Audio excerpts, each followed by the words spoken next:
सबों को जय यीशु। प्यारे भाई और बहनों, आज हम आनंद के 5वें भेद पर मनन चिंतन करेंगे। जब बालक यीशु मंदिर में पाए जाते हैं, हम पढ़ेंगे लूकस का सुसमाचार अध्याय 2 पद संख्या 41 से 52 तक। ईसा के माता पिता प्रतिवर्ष पास्का वर्ष पर्व के लिए यरूशलेम जाया करते थे। जब बालक 12 वर्ष का था तो वे प्रथा के अनुसार पर्व के लिए यरूशलेम गए।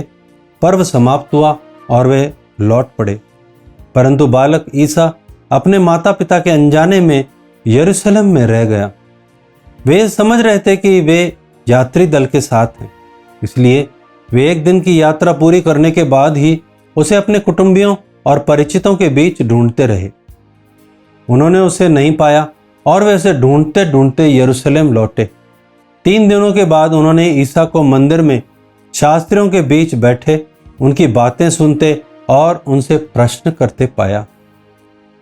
सभी सुनने वाले उसकी बुद्धि और उसके उत्तरों पर चकित रह जाते थे।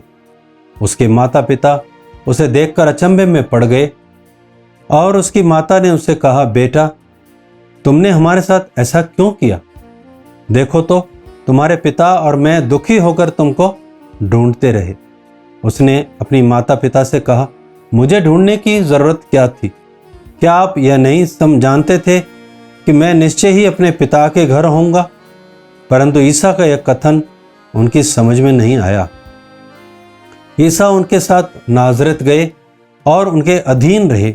उनकी माता ने इन सब बातों को अपने हृदय में संचित रखा और ईसा की बुद्धि और शरीर का विकास होता गया और वे मनुष्यों तथा ईश्वर के अनुग्रह में बढ़ते गए।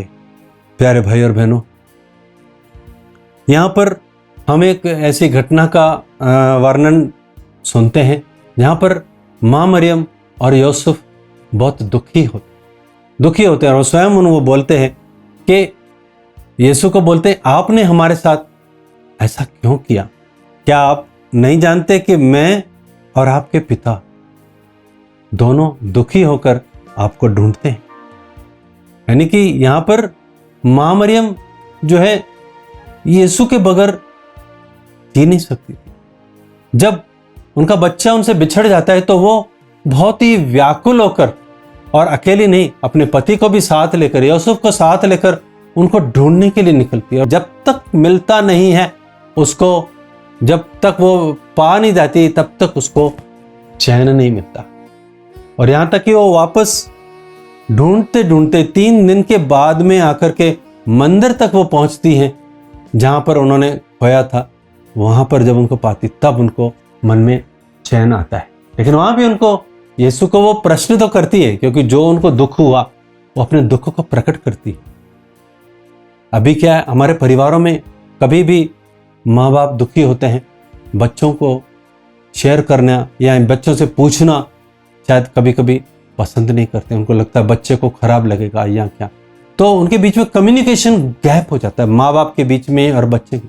लेकिन यहाँ पर हम देखते हैं कि माता पिता और बच्चे के बीच में गैप नहीं है। वो नहीं है बच्चा, उसको तुरंत फील हो रहा है मेरा बच्चा मेरे साथ नहीं है, और उसको ढूंढती है और उसको पाती है और फिर उसे प्रश्न करती है।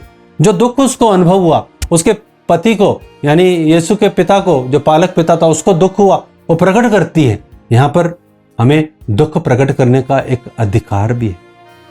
विशेष रूप से परिवारजन, जब हम किसी के द्वारा दुखी होते हैं तो उनको कारण पूछना या उनको दुख प्रकट करना, हम अपना अधिकार हमें रखना है और हमें अधिकार से अपने को वंचित नहीं करना है।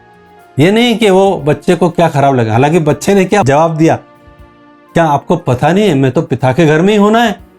आपको पता नहीं है मैं तो ईश्वर का बेटा हूं और ईश्वर ने मुझे एक विशेष कार्य के लिए भेजा है, इसलिए मेरा तो जरूरी है कि मैं पिता के घर में ही रहूं।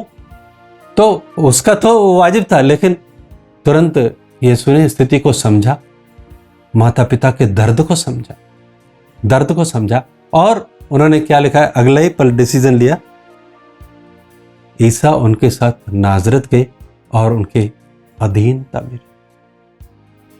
ईश्वर होते हुए भी वो मनुष्यों के अधीनता में बिताए 12 साल का, और जब वो मिनिस्ट्री के लिए निकले तब ही वह 30 साल के, यानी कि 18 साल और भी 12 साल तो पहले रही, लेकिन उसके बाद भी जब माँ मरियम और यूसुफ को दुख थे तो उन्होंने अपना जो इरादा था वो पोस्टपोन किया।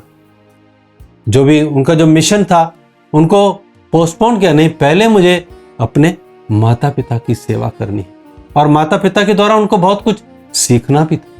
ये अभी तक वो पूर्ण वयस्क नहीं हुए थे, वो पूर्ण वयस्क नहीं थे, लेकिन अपने किशोर जो अवस्था थी उनकी, जैसे ही वो टीन एज में आए ही थे तो उनको लगा मुझे कुछ करना है, और वो मंदिर में जाके अपना काम कर रहे हैं, शिक्षा दे रहे हैं और लोगों से वार्तालाप कर रहे हैं। लेकिन यहाँ पर प्रभु एक चीज हमको दिखा रहा है कि वो ईश्वर होने के साथ साथ वो मनुष्य भी थे, और वो माता पिता के अधीन रहना और माता पिता के साथ बढ़ना, क्योंकि अगला वचन हम 52 पढ़ते, ईसा की बुद्धि और शरीर का विकास होता गया। ईसा जो है वैसे तो ईश्वर थे, लेकिन जब मानव रूप में आए तो उनका मानवीय शरीर, बुद्धि सब विकसित हुआ, और उसमें माँ मरियम का और यूसुफ का पूरा योगदान था। इसीलिए लिखा है वो ईश्वर और मनुष्य के अनुग्रह में बढ़े। यानी ईश्वर की कृपा तो साथ थी ही, लेकिन मनुष्यों की संगति थी, यानी माँ उसको सिखाती थी। इसीलिए हम एक गीत गाते हैं, जैसे तूने माँ मरियम यीशु को सिखाया मुझे भी सिखा माँ। हम कई बार हम देखते हैं कि माँ मरियम के गोद में यीशु रहता है। कई बार आपने देखा होगा मूर्तियों में माँ मरियम जो है, she is called help of Christians, और वो जो माँ मरियम है उसके गोद में यीशु रहता है। हेल्प ऑफ क्रिश्चियंस यानी ख्रिस्तियों की वो सहायता है। यानी ख्रिस्ती जो बच्चे हैं जो बपतिस्मा प्राप्त करते हैं, और जैसे वो प्रभु में नए बच्चे भी पैदा ही हुए हैं, तो उनको ग्रोथ होने के लिए, उनको विकसित होने के लिए एक माँ की जरूरत।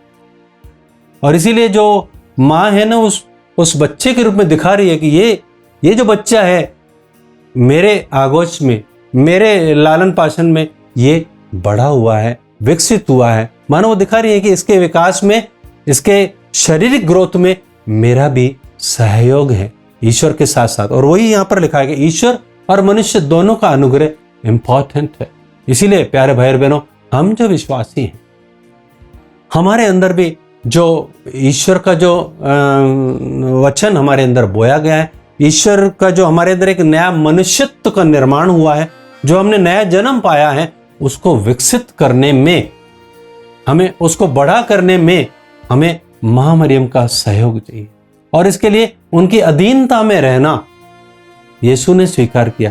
हम भी यीशु के समान माँ मरियम की अधीनता को स्वीकारें, ताकि यीशु ने जैसे उनको शारीरिक ग्रोथ दिया, वैसे हमारा जो आंतरिक मनुष्य है, वो जो आंतरिक शरीर है, जो आंतरिक जीवन है, उसकी ग्रोथ करने में वो हमारी सहायक सिद्ध हो।